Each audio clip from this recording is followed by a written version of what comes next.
মসজিদে মুসল্লি নামাজ পড়তে আসে, সাথে সাথে এমনও কিছু কিছু মুসল্লি নামাজ পড়তে আসে, কি করে নামাজ এসে কি বলে, যখন রুকু দেয়, সেজদা দেয়, সেজদায় গিয়ে সবাই যখন করে সুবহান রাব্বিয়াল আলা, সুবহান রাব্বিয়াল আলা, কিছু মানুষ আছে তারা যে সকল মানে জুতা চুল কিছু আছে তারা কি করে জানেন, শুয়ে শুয়ে মানে ওরকম ভাবে সেজদা দিয়ে দিয়ে বলে সুবহান রাব্বিয়াল আলা, কোন জুতাটা ভালো, সুবহান রাব্বিয়াল আলা, কোন জুতাটা ভালো।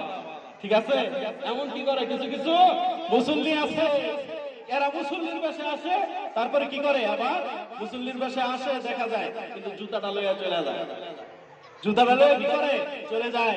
নবীজির আদর্শ তার মধ্যে নাই, নবীজির মহব্বত তার মধ্যে নাই। ওরে বাবা, তুমি নামাজ পড়তে আসছো, নামাজ পড়তে এসে তুমি জুতাটা লইয়া ভাগ লাগেন। এক মুসল্লি বলতেছে আমার কাছে যে হুজুর কি করেন, হুজুর মুয়াজ্জিনকে কি করি বলি যে মসজিদে মাইকিং করে দেখ আমার জুতা হারায় গেছে, 4000 টাকা দামের জুতা।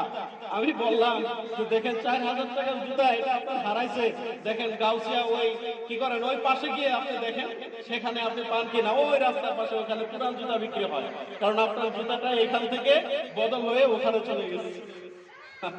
কিন্তু খুবই আফসোসের ব্যাপার, খুবই আফসোস লাগে বর্তমানে তারা কি করে মসজিদে যায় কিন্তু জুতা চুরি করে, সব সময় কি করে বিভিন্ন ধরনের বেহায়া পাপ কাজ তারা করতে থাকে। এজন্য ভাই, নবীজির আদর্শ আমাদের বুকে ধারণ করতে হবে, আমাদের শরীরে ধারণ করতে হবে, দাড়ি রাখতে হবে, নবীজিকে মহব্বত করতে হবে, নবীজির সুন্নাহ মোতাবেক চলতে হবে। খাবেন সেখানেও সুন্নাত আছে, চলবেন সেখানেও সুন্নাত আছে। নবীজি সাল্লাল্লাহু আলাইহি ওয়াসাল্লাম কথা বলতেন কিভাবে সেখানেও সুন্নাত আছে। নবীজি সাল্লাল্লাহু আলাইহি ওয়াসাল্লাম খাইতেন কিভাবে সেখানেও কি আছে সুন্নাত।